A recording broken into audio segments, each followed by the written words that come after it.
It's Clan versus Flyers tonight, and the omens are not in the Flyers' favour. Of the 26 times these teams have met here at Braehead Arena, it's the Clan who've come out on top on 20 occasions. Indeed, should they win tonight, then it'll be a clean sweep of victories against the Fife Flyers here at Braehead Arena in the Elite League. One stat that is in the Flyers' favour, however, is the power play. They're much more successful here than the home team by a factor of around 4%. That could be because of heavy-hitting shooters like Brendan Brooks and Rick Jackman. Look out for the Flyers trying to work an angle clear for them during special teams. The big news tonight, though, is that Clan are healthy scratching their first-choice starting goaltender, Mikhail Sajkovski. Gary Russell will start between the pipes with another British backup. This allows for an extra import out on the ice and the return of Jay Rosehill. Will he have a big effect on tonight's outcome? There's only one way to find out. Let's go rinkside. Keith. Back the way to De La Rovere, he leaves it for Leavitt. He chases after it, Russ Moyer keeps track of him. Now Tommy Muir has De La Rovere pinned at the backboards there. De La Rovere brings it away, but Muir still watching him closely. It's inside, it's a turn, it's Leavitt. It's inside to Scott Pitt! That's the opening goal for Braehead Clan. Good pressure from the home side. Alex Leavitt doing very well, feeding Scott Pitt. He pulls the trigger. Shane Owen is beaten after 4 minutes and 17 seconds. Clan 1, Flyers 0.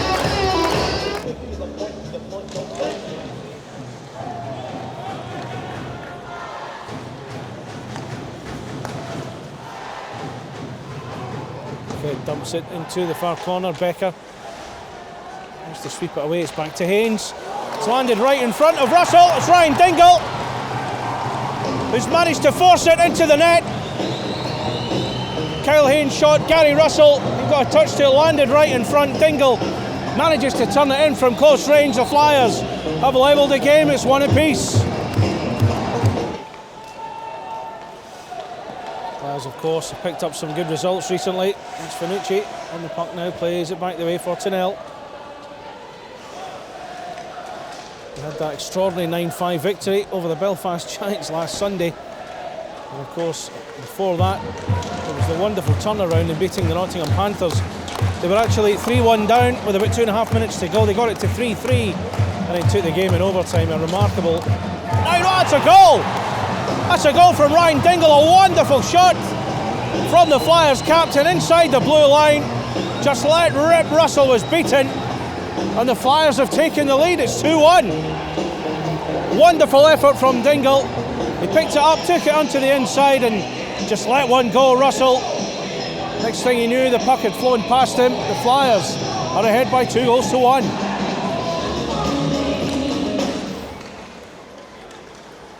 Have it inside the Flyer zone. Almost for Matt Keith there, just escaped from him. And looking to hit one back. Effort from Carlson there. Come off Owen's pads and wide. It's Keith. Keith plays it back the way. No one on the same wavelength. Leavitt tries to move it inside for his captain. Leavitt has it again. Come all the way back for Carlson. Wonderful shot from Cody Carlson, flies past Shane Owen, and the Clan are level at 2 apiece. Wonderful piece of work there. Matt Keith setting up Cody Carlson. One-time hit, Owen beaten. It's 2-2. Well, it's a power play situation. That's a chance for Fife, and they've scored from it. They catch the Clan defence. Napping there, I think it was Ryan Dingle who's forced the puck into the net. He's certainly getting the plaudits. That looks like it's a hat-trick from Ryan Dingle.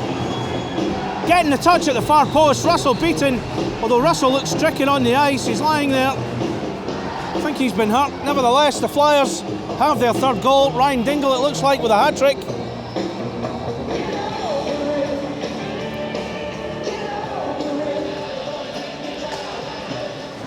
Well, just about to give you the stat on the power play. But Fife had scored from it. They had the worst power play in the league out of all the 10 teams. Well, they've certainly improved that slightly with that goal from Ryan Dingle. His hat-trick, no less. It's Clan. That's another one. It's De La Rovere. Gets enough on it to poke it past Shane Owen. waiting for long. Della Rovere pulls the Clan level once again. What a first period we are seeing here. 3 goals apiece.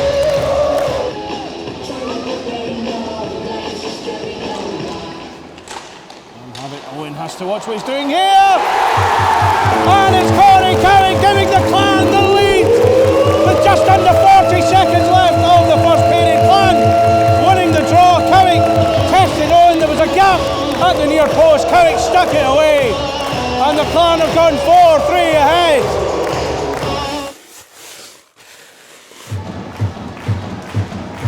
Standing on point waiting for it. It's Della Rovere now behind the goal.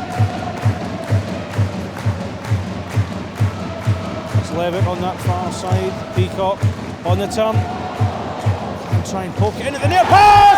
Della Rovere gets his power play goal.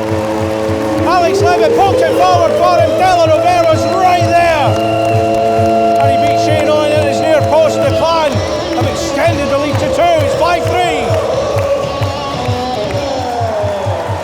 Now it's Siska. Clan goal scorer Stefan Della. Paquet.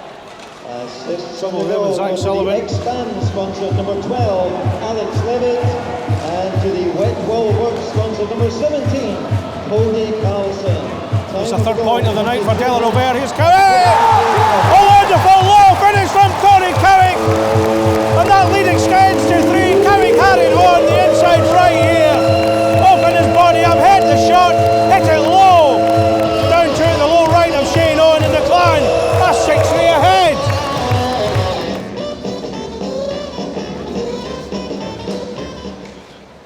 Back to Wharton.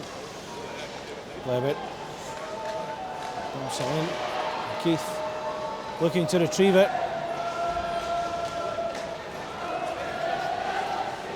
Working hard on this near corner here.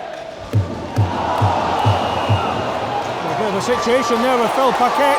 Della Rovere gets stuck into the Flyers defenceman. It's going to be nothing more than roughing, I don't think. Okay, let's try to be a bit more physical in those last few minutes. Move it around inside the Flyers end, looking for that little bit of a gap. Pitt misses. He has to work hard, he does well as Becker. On the turn, it's Carrick! Completes his hat-trick. Owen is beaten once again. A quick move, and it's Cody Carrick again with the finish. He completes his hat-trick, and the Clan goes 7-3 ahead.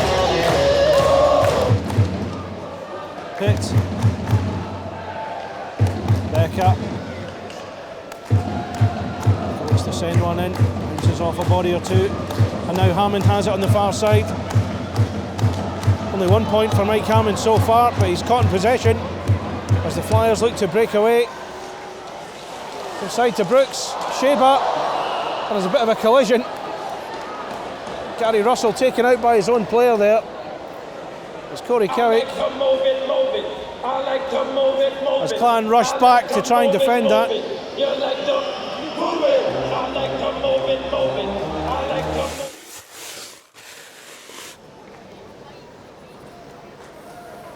Well, not as frenetic. The start of this Phil Paquet, he's back on the ice after his 2+10 penalty. And there's just a checking to the head call, that'll go straight to Dops for further review. That hit on Alex Leavitt in the second period. Rovere. Pass cross ice to Keith. Della Rovere leaves it for Leavitt.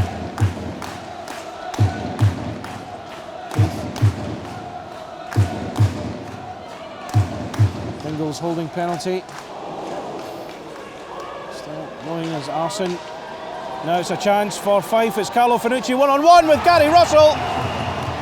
And the Flyers pull one back. A short-handed goal for the Flyers. A great pass released Carlo Finnerty through on Gary Russell.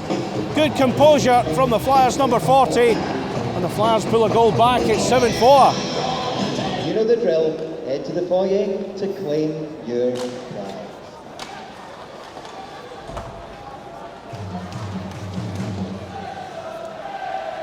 points. Plays it along the board on this near side. Russell takes the sting out of it for Baldwin. Baldwin just plays it a little bit too far for Callum Boyd to go after. Callum Boyd's got the speed, certainly. He's not that quick. As the Flyers regain control into the Clan zone now. On the turn from Siska, and it's beaten Russell. That is a lifeline for the Fife Flyers now. A good turn and shot from Matthew Siska. And Clan's lead goes from 4 to 2. It's 7-5. Jackman, Tinnell is blocked. The Flyers fans thought that went in, it hit, it rippled the side netting. Not to be. Russell having to really cover every angle. Pressure on a goaltender in this situation must be quite something. Bit of a tussle in front of Gary Russell's crease. It's between Kyle Wharton and Ryan Dingle. Getting a little bit out of hand there. Both sets of players involved.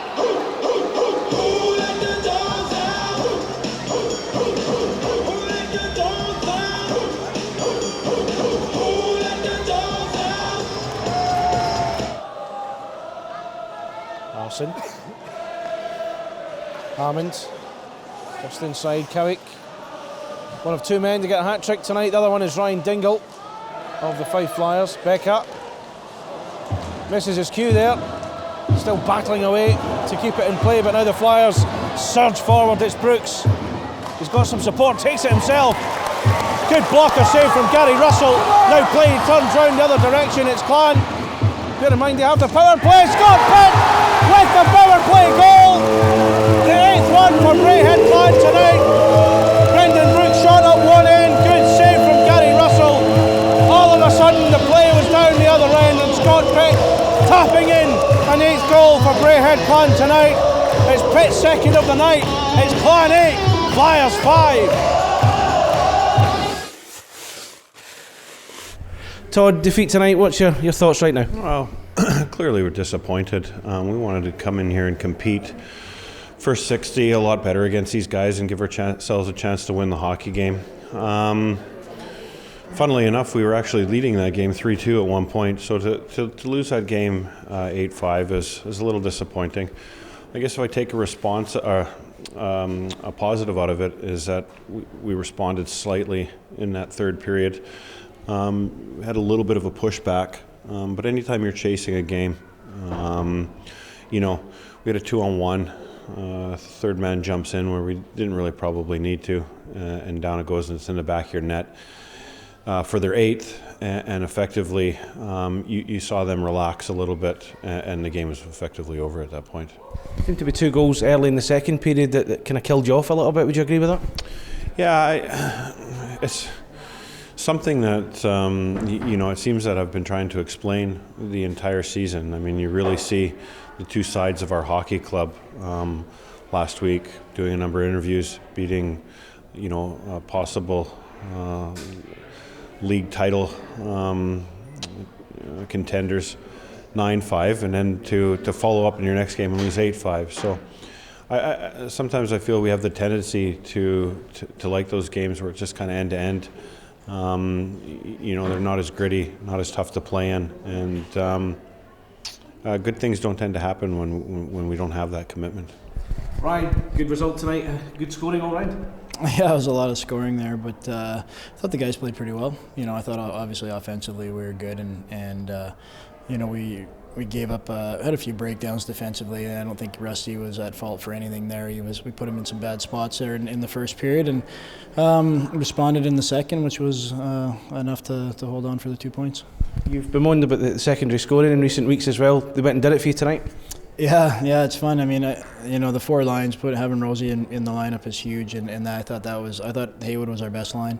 They drew a couple penalties. They predominantly played in the offensive zone. They were physical. They set the tone for the rest of the guys, and being able to roll that, we pretty much rolled it all night, 4 lines, and I thought we played with a lot of energy. And Fife's a talented team. Like Ryan Dingle's a great player. He connected 3 times on us, and that happens. But overall, we'll take the win and move on. Bit of a topsy-turvy first period. It went one way, then the other. But then you got the 2 goals early in the second period. Do you feel it was starting to kill it off then? You know what? Probably the first 7-8 minutes was probably the best we played all year. You know, I thought we controlled the play. We, they hardly touched the puck. You know, and you know, Fife's an opportunistic team, and if you give them a few chances, a few looks, you're going to score. And you know, like you saw against Belfast, they put 9 behind Belfast. So, you know, you got to respect their offense. But I thought today we did a good job. I thought today we played with some good energy. You know, there are a few mistakes that we can correct. You know, and that's all they are, is just some breakdowns. Other than that, I thought overall it was a real good performance. Corey Cowick, a hat-trick. We've not said that too often this year. Yeah, he's, you know, we moved Cows over on the other side, on the right-hand side, so he can come off his off wing. He's a big body, he can move well, and he's got a great shot, and I think he got a couple tonight off of that. And you know, we've been juggling a little bit with the lines and trying to find that secondary scoring. We know what the Pitt Becca line in there, relatively quiet tonight for 8 goals, you know. And the Keith line, I thought, had a great game tonight. So, you know, it was all around. You know, having Rosie back in that lineup is huge. And, you know, that line of Haywood, him, and McKenzie, I thought really set the tone and got us playing the way we needed to play. Corey, did you get many hat-tricks? No, not very many at all, actually. How special was that one tonight, though? It felt good. Obviously, a high-scoring game, and a couple times it looked like they're taking the momentum over. So to get a couple of those goals at key times definitely means a lot more. Great atmosphere out there again tonight. Yeah, great atmosphere. Every time we play Fife, it's a great atmosphere. It doesn't matter if it's a cup game, a league game, or a game in their rink. There's always enough, or more than enough, Braehead fans down there, and you know they brought their fans here, and it's just a great rivalry and a really fun atmosphere to play in. First period, it went one way, then another way. What was going through your minds at that point? Yeah, we've had a couple of games like that recently where they've kind of been a little bit higher scoring than we really want to play. But with our offense and our team, I'll take a high scoring game any day of the week. You got Pitty, Bex, you know, Levy, the guys like that who can really put the puck in the net. If we're going to try to outscore a team, I like our chances. So is that a big strength of the team, the fact that the goals are spread around? I think so, yeah. You look at, I think they're in the top 3 or top 5 in scoring, and you know, I don't think they played together at all this year. It just shows you that you know, we have a lot of good lines that can go. You know, I know Bex and Pitty's line's been really carrying us as of late, but the fact that we have that depth and we don't rely on them every night definitely helps us for sure. And of course, you're looking at a possibility if Fife beat Dundee tomorrow, then you've won the conference. Yeah, that was our goal at the beginning of the year, to be conference champs, and to be able to do that with a couple of games left in the season obviously is a great achievement, but we don't want to stop there. We obviously want to earn our right at the top of the table, so we're going to keep going the rest of the year. You've got the weekend to relax? We do, yes. That doesn't happen too often. You don't see too many Friday night games and then no games the rest of the way, so and not playing until the following Saturday, so that's a bit of a weird schedule, but we'll definitely take it.